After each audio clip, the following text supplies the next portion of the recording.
வணக்கம், இது crime time. நான் பாலவேல் சக்கரவர்த்தி. திருப்பூரில் இந்து முன்னணி நிர்வாகி வெட்டி கொலை செய்யப்பட்ட சம்பவத்தால் பதற்றமான சூழல் நிலவியது. வெளியே சென்றுவிட்டு அதிகாலையில் திரும்பியவரை வீட்டின் அருகே மர்ம கும்பல் கொலை செய்ததன் பகீர் பின்னணி என்ன? திருப்பூர் குமாரானந்தாபுரத்தில் உள்ள காமராஜர் வீதியில் வசித்து வந்தவர் பாலமுருகன். 30 வயதான பாலமுருகன் நிதி நிறுவனம் நடத்தி வந்துள்ளார். மேலும் இந்து முன்னணி அமைப்பின் திருப்பூர் வடக்கு மாவட்ட வழக்கறிஞர் பிரிவு ஒன்றிய தலைவராகவும் அவர் செயல்பட்டு வந்திருக்கிறார். பாலமுருகனுக்கு கடந்த 6 மாதங்களுக்கு முன்புதான் திருமணமும் நடைபெற்றிருக்கிறது. அவரது மனைவி தன்னுடைய தாய் வீட்டிற்கு சென்றிருந்த நிலையில் செவ்வாய்க்கிழமை நள்ளிரவில் வீட்டிலிருந்து பாலமுருகன் வெளியே சென்றிருக்கிறார். அப்போது வெளியே சென்றவர் நண்பர்களுடன் சேர்ந்து மது அருந்தியதாக கூறப்படுகிறது. இந்த நிலையில் அதிகாலை 4 மணியளவில் அவர் வீட்டிற்கு திரும்பியுள்ளார். அந்த நேரத்தில் காமராஜர் வீதியில் 3 பேர் கொண்ட மர்ம கும்பல் திடீரென பாலமுருகனை வழிமறித்திருக்கின்றனர்.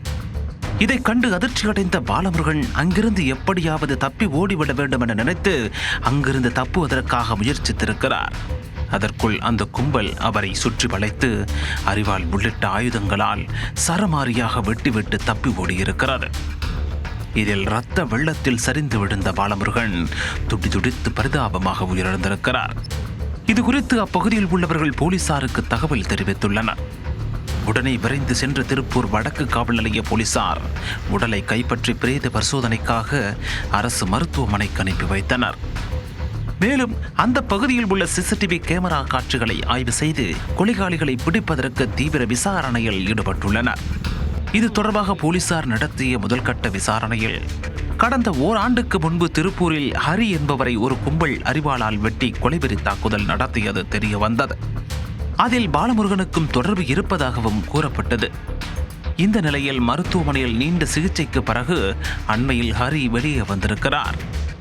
எனவே முன்விரோதம் காரணமாக ஹரியின் கூட்டாளிகள் கொலைபாதக செயலில் ஈடுபட்டார்களா என்கிற கோணத்தில் விசாரணை நடத்தப்பட்டது.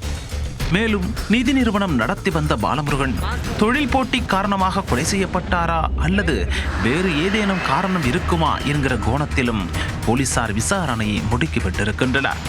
போலீசாரின் விசாரணையின் முடிவில்தான் கொலைக்கான உண்மை காரணம் குறித்து தெரியவரும் என்றும் போலீசார் தெரிவித்துள்ளனர்.